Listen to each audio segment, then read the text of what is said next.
सबसे जो आज की चर्चित खबर थी वो थी अग्निपथ स्कीम। ठीक है जी। तो सबसे पहले तो अगर पेपर 2 में पूछा जाता है अग्निपथ स्कीम, ये मत लिख देना कि अमिताभ बच्चन की एक्टिंग बहुत अच्छी थी। ठीक है, अग्निपथ स्कीम जो है किससे रिलेटेड है, ये सीधा सीधा क्वेश्चन बन सकता है। और इस साल के जितने भी एग्जाम होने जा रहे हैं उनमें बहुत इंपॉर्टेंट है, मतलब मोस्ट इंपॉर्टेंट है, ये किसी ना किसी एग्जाम में जरूर पूछेगा। ठीक है जी। चलिए, तो सबसे पहले इंपॉर्टेंट है कि कैबिनेट ने अग्निपथ, मैं इसके बारे में काफी डिटेल में चर्चा करूंगा कि इसमें क्या लिखा गया है, क्या पॉजिटिव्स हैं इसके, और क्रिटिसिज्म क्या है, वो भी बहुत इंपॉर्टेंट है क्योंकि हो सकता है कि किसी चर्चा में आपसे ये भी पूछा जाए। चलिए, इन अ ट्रांसफॉर्मेटिव रिफॉर्म कैबिनेट ने अग्निपथ स्कीम को एग्री किया है। उन्होंने कहा है कि अग्निवीर, देखो अग्नि का जो शब्द है, फायर, आजकल फायर भी चर्चा में है। चलिए, अग्निपथ, ठीक है, तो अग्नि और पथ, तो वैसे ही अग्निवीर, वीर मतलब वॉरियर्स, तो फायर वाले warriors, so to be enrolled for 4 years, एक बहुत अट्रैक्टिव उनको मंथली पैकेज मिलेगा। जिस तरीके के एरिया में वो रहेंगे उस तरीके के एरिया में ही रिस्क एंड हार्डशिप अलाउंस मिलेगा। एक RH मैट्रिक्स रहता है, जब आप सर्विस में जाएंगे तो वहां पर आपको मिलेगा R1 H1 R2 H2, आपस में बात होगी कि मैं किस एरिया में है, तो वो बताएगा मैं R3 H1 में हूं, तो रिस्क हायर है, हार्डशिप कम है। तो इस तरीके से उसके अकॉर्डिंगली आपका अलाउंस भी वेरी करता है उस जगह का। चलिए, एक आपको सेवा निधि मिलेगी आखिर में 4 साल की सर्विस के बाद, एक पैकेज, मतलब एक पैसा मिलेगा, मैं आपको दिखाऊंगा उसका भी क्या है। और इस साल, मतलब इस साल या कह लीजिए अगले 1 साल में 46,000 अग्निवीर को रिक्रूट करने की बात करी गई है। धन्यवाद, बहुत बहुत धन्यवाद। मैं बिल्कुल बहुत बढ़िया हूं, आप लोगों से मिलकर बहुत दिनों से मैं भी इस सेशन को वेट कर रहा था। बहुत बहुत धन्यवाद। चलिए, चलिए, सो आर्म्ड फोर्सेस यंगर हो, फिटर हो, डाइवर्स प्रोफाइल हो, ये सबसे इंपॉर्टेंट कहना है।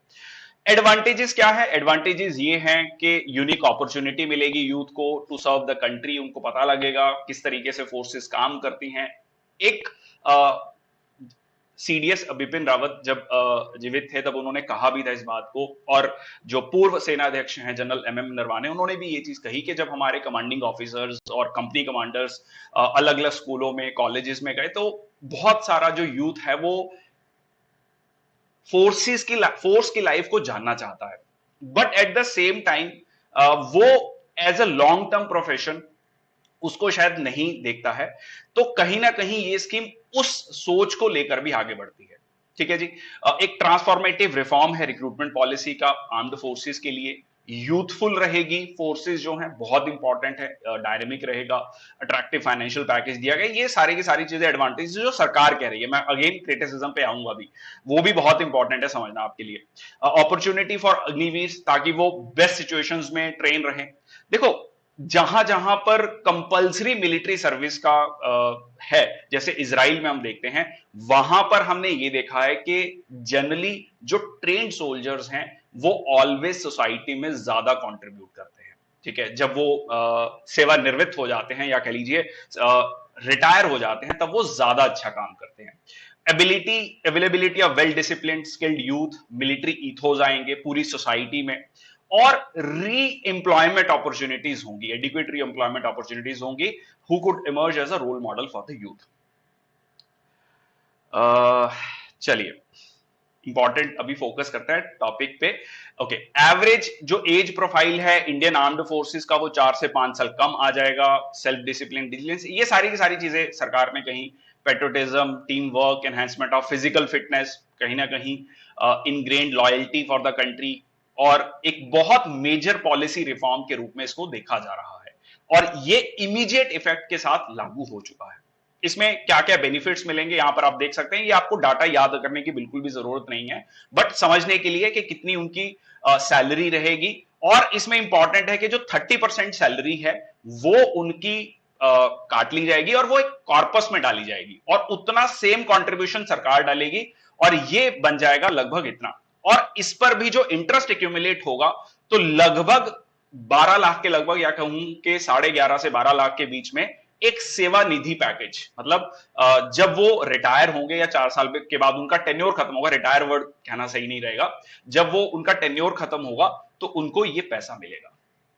ठीक है, अब ये पैसा इसके बाद उनको ग्रेच्युटी वगैरह नहीं मिलेगी। देखो ग्रेच्युटी वर्ड आया है ग्रेटिट्यूड से, है ना, कहते हैं कि ग्रेटिट्यूड फील कर रहे हैं।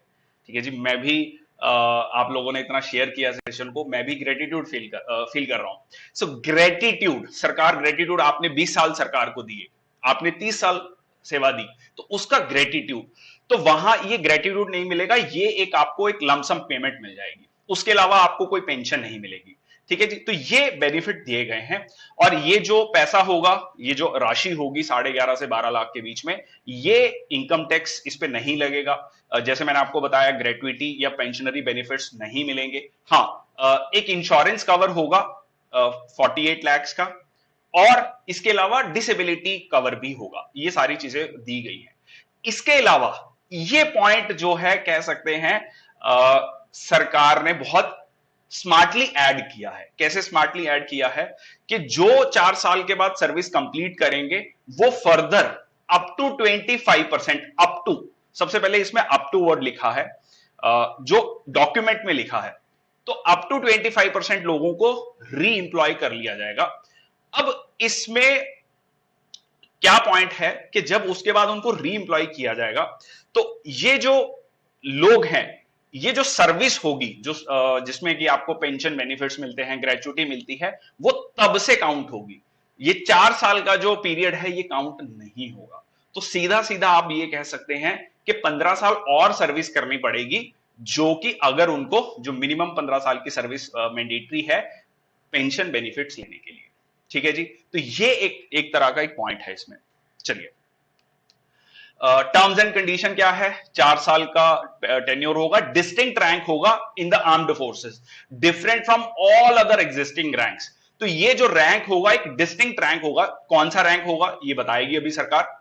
Opportunity to apply for permanent enrolment, permanent enrolment का एक अपॉर्चुनिटी है, जैसे मैंने आपको बताया अप टू 25% लोग री एम्प्लॉय हो सकते हैं। जो डिटेल्ड गाइडलाइंस इशू की जाएंगी, all India all class basis पे होगा, मतलब पहले भी ऐसे ही होता है, बट ये स्पेसिफिकली इसको मेंशन किया गया। एज एलिजिबिलिटी, ये सारे के सारे पॉइंट्स इंपॉर्टेंट है इस बार एग्जाम के लिए। सीधा सीधा क्वेश्चन बन जाएगा, अग्निपथ स्कीम से रिलेटेड 4 स्टेटमेंट दे देगा, पूछ लेगा कौन कौन सी स्टेटमेंट सही है। मेडिकल एलिजिबिलिटी और एजुकेशनल क्वालिफिकेशन जो एक भर्ती के टाइम पे रहती है, वो सारी की सारी वैसी की वैसी रहेंगी, उसमें कोई रिलैक्सेशन नहीं है। ठीक है जी, मैं 21 का हो जाऊंगा। ये बेटा जनरली आप, आई एम होपिंग कि all of you are like aspiring for officer rank, तो ये उसके लिए नहीं है, ये ध्यान रखना। ठीक है जी, रैंक टाइप, रैंक नहीं बताया गया, अलग से एक डिस्टिंक्ट रैंक होगा। अब क्रिटिसिज्म देख लेते हैं, जो बहुत सारे कह सकते हैं एक्सपर्ट्स हैं, स्पेशली डिफेंस एक्सपर्ट्स हैं, सीनियर ऑफिसर्स हैं, जो इसको लेकर क्रिटिसाइज कर रहे हैं। वो ये कह रहे हैं कि जो फोर्सेस हैं, it is not just a picnic spot, और कि जहां पर लोग आए और कुछ टाइम सर्व करके चले जाए। मैं दोनों व्यू पॉइंट बता रहा हूं ताकि आप एक अपना व्यू पॉइंट बना सकें, तो इसको हम कंक्लूड भी करेंगे। टूरिस्ट सोल्जर्स कह रहे हैं कि ये टूरिस्ट सोल्जर जो हैं, ये एडवर्सली इंपैक्ट करेंगे आर्म्ड फोर्सेस के ऑर्गेनाइजेशनल इथोस को और ऑपरेशनल इफेक्टिवनेस को। ये मैं अपने पर्सनल एक्सपीरियंस से भी एक चीज कह सकता हूं आपको कि इसमें कहा गया कि 6 महीने की ट्रेनिंग, उसके बाद एक्चुअली में आपको फोर्स का कल्चर जानने में, specially if you are a first generation soldier, तो बहुत टाइम लगता है। आपको लगभग 2 साल लग जाते हैं समझने में कि क्या करती है फौज, कहां पर है।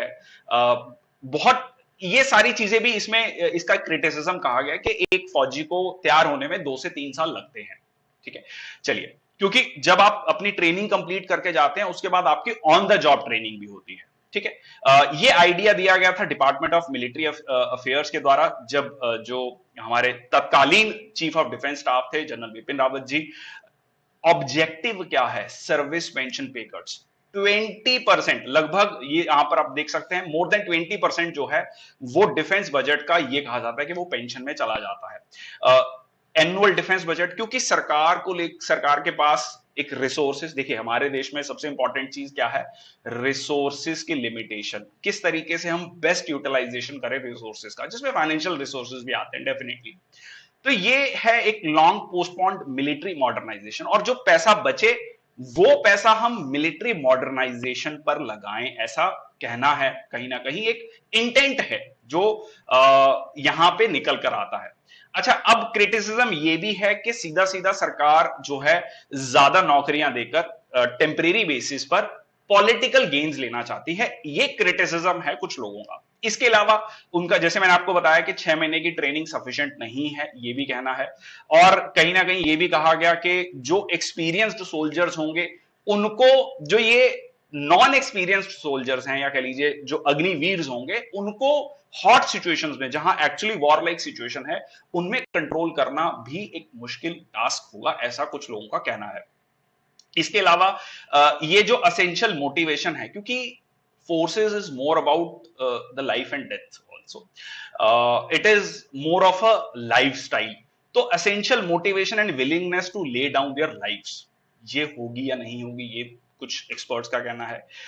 और जो लड़ाई है एक्चुअली में अगर आप देखेंगे, वो रेजिमेंटल कल्चर है, रेजिमेंटल स्पिरिट है, यूनिट की एक बैटल क्राई रहती है, और एक्चुअली में वो होता है धीरे धीरे फौज में रहते रहते वो जो एक बॉन्डिंग है। I still talk with my colleagues in the battalion, तो वो कहीं ना कहीं जो बॉन्डिंग है वो लाइफ लॉन्ग होती है। तो वो चीज बहुत इंपॉर्टेंट है, नाम, नमक और निशान, ठीक है जी, ये एक ऑनर, लॉयल्टी एंड आइडेंटिटी।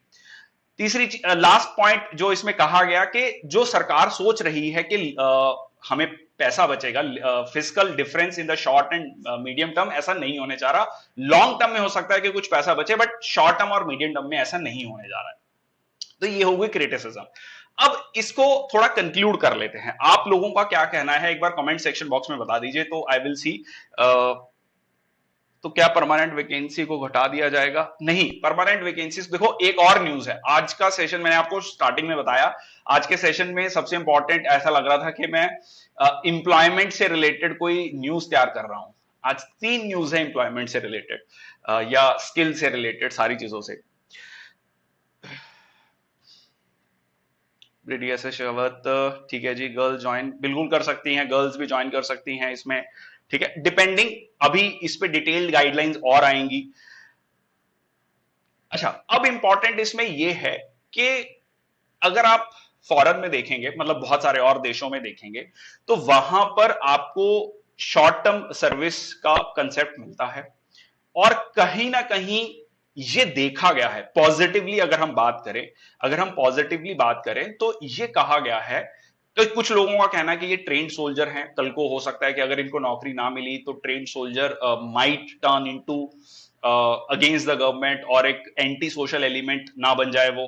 तो जनरली पूरा थ्रू आउट द वर्ल्ड ये एक्सपीरियंस देखा गया कि जो ट्रेंड सोल्जर होता है आफ्टर रिटायरमेंट, बहुत कम केसेस में ऐसे देखने को मिला है, बहुत ही कम, इसकी परसेंटेज बहुत कम है कि वो कोई एंटी सोशल एलिमेंट बने। रादर कहीं ना कहीं जो मिलिट्री ईथोस हैं या कल्चर है, वो उसको एक डिसिप्लिन्ड सिटीजन बनाता है। तो ये वाला पॉइंट जो है कह सकते हैं कि नहीं होगा ऐसा। बट हाँ, ये सारे के सारे पॉइंट्स जो हैं वैलिड हैं, बट इसका काउंटर पॉइंट ये भी है कि कहीं ना कहीं मिलिट्री मॉडर्नाइजेशन भी इंपॉर्टेंट है। तो अगेन इस बैलेंस को मेंटेन करने की कोशिश की गई। अच्छा, एक और पॉइंट है, एक कुछ एक्सपर्ट्स का यह भी कहना है कि जो 25% ट्रूप्स रखे जाएंगे उसमें पॉलिटिसाइजेशन होगा। भाई मेरे एरिया का एमएलए साहब, एमपी साहब, उनको अप्रोच किया जाएगा, मतलब इस तरीके की कहीं ना कहीं बात को रखा गया है। तो वो भी एक पॉइंट है यहां पर। नेशनल सिक्योरिटी पे थ्रेट नहीं जाएगा क्या सर? कोई फोर्सेस 4 साल सर्व करे फिर एंटी नेशनलिस्ट, अब वो मैंने आपको बता दिया कि एंटी नेशनल एलिमेंट बन जाए, एंटी सोशल एलिमेंट बन जाए, ऐसा जनरली नहीं देखा गया है। जनरली ये देखा गया है कि वो ज्यादा डिसिप्लिन्ड सिटीजन्स बनते हैं। अगेन अब ये कोई फुल प्रूफ नहीं है, बट यस, ये एक थ्रू आउट द वर्ल्ड एक एक्सपीरियंस ये कहता है।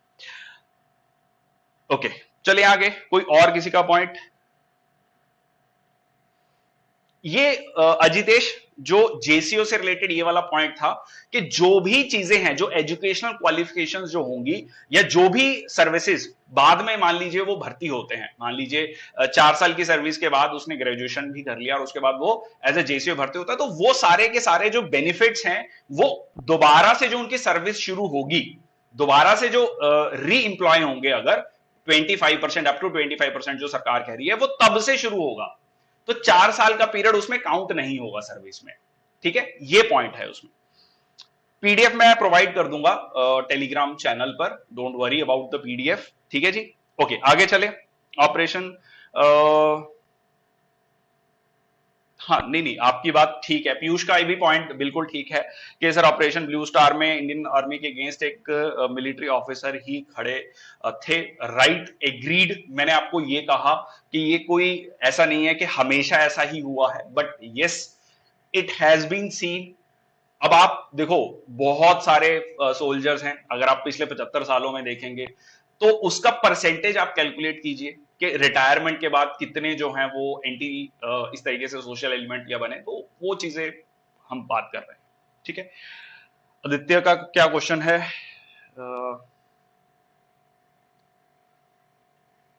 नहीं, सीडीएस देखो कहीं ना कहीं फोर्सेस को स्लिम करने की या कम करने की और ज्यादा इफेक्टिव बनाने की, ज्यादा मॉडर्नाइज करने की कोशिश चल रही है।